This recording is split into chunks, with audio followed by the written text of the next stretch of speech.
Hello. Yeah, for these sort of historical documentary videos, I will most likely be using my voice because writing stuff with text just doesn't seem as effective for people who, for example, aren't looking at their computers while listening to a video on YouTube. So it's way better to speak through my microphone and talk through it that way. Hope you enjoy the video. Imagine this. A 14-ton steel beast tearing across an open field at over 45 miles per hour. Suddenly, it hits a ridge, launches into the air, clears a 40-foot gap, and lands seamlessly on its tracks, continuing its charge without missing a beat. This wasn't a Hollywood stunt. This was the reality of the Soviet BT-7, one of the most unique, influential, and downright fastest tanks of the interwar period. Often overshadowed by its famous successor, the T-34, the BT-7 was the pinnacle of the Soviet fast tank series. Today, we're going to explore the fascinating history of this mechanical speed demon, from its bizarre American origins to its brilliant engineering, and finally, its trial by fire on the battlefields of World War II. To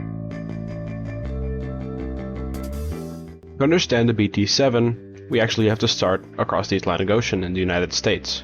In the late 1920s, an eccentric American inventor named J. Walter Christie developed a revolutionary tank suspension system.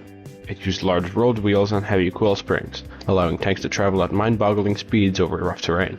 Even more surprising, Christie's design allowed the tank to shed its tracks entirely and drive directly on its road wheels using a steering wheel, essentially turning the tank into a heavily armored car for paved roads. The US military passed on Christie's design, thinking it was too unconventional, but the Soviet Union saw its potential, buying two of Christie's prototypes under the guise of agricultural tractors. The Soviets shipped them to Ukraine. They adapted the design into the Bystrochodny tank, which literally translates to fast tank. After experimenting with the BT-2 and BT-5, the evolution reached its peak in 1935 with the introduction of the BT-7.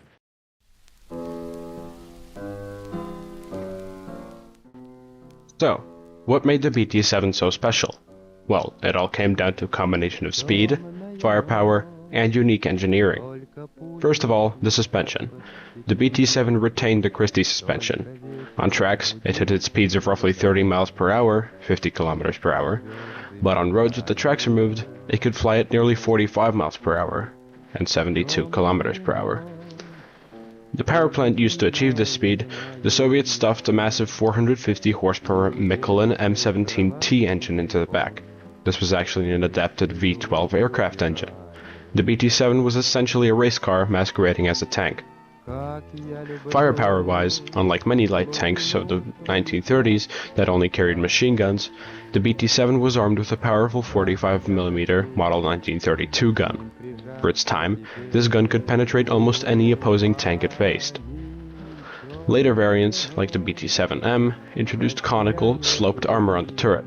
This was a massive breakthrough, as sloped armor naturally deflects enemy shells without adding heavy, speed-killing weight. However, the tank was not perfect. To keep it light and fast, the armor was incredibly thin, often only 15 to 20 millimeters thick.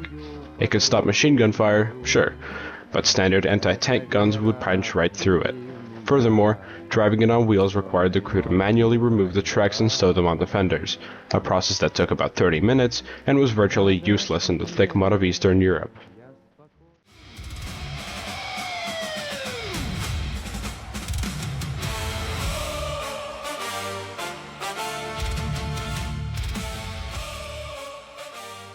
The BT-7's true test came on the battlefield.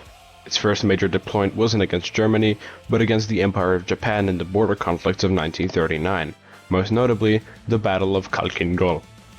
In the wide, open plains of Mongolia, the BT-7 was in its element.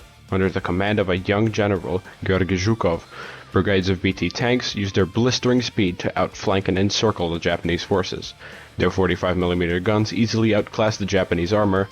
The battle was a resounding Soviet victory, proving that high-speed, mobile warfare was the future. Although, but 2 years later, in June 1941, Nazi Germany launched Operation Barbarossa. The Soviets had thousands of BT-7s stationed on the western borders, and here, the tank met a brutal reality check. The German blitzkrieg didn't offer wide-open plains. It brought chaotic, desperate defensive fighting. The BT-7's thin armor made it highly vulnerable to German panzer guns. and anti-tank artillery. Even worse, the aircraft engines used highly flammable gasoline. If a BT-7 was hit, it had a terrifying tendency to burst into flames instantly, earning it grim nicknames among its crews. Despite heavy losses, the BT-7 fought valiantly during the desperate defense of Moscow and Leningrad. By 1942, it was largely phased out of frontline service, but it had one last hurrah. In 1945, the Soviets bought the BT-7 out of retirement for Operation August Storm, the invasion of Manchuria.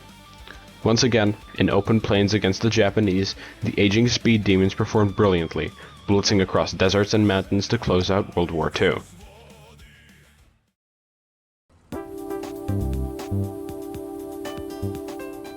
So, how should history judge the BT-7? Well, safe to say, it was a flawed masterpiece. It was built for a highly specific type of offensive, deep penetration warfare that the early days of World War II simply did not allow. It was too fragile, too loud, and too dangerous for its own crews when facing modern anti-tank weapons.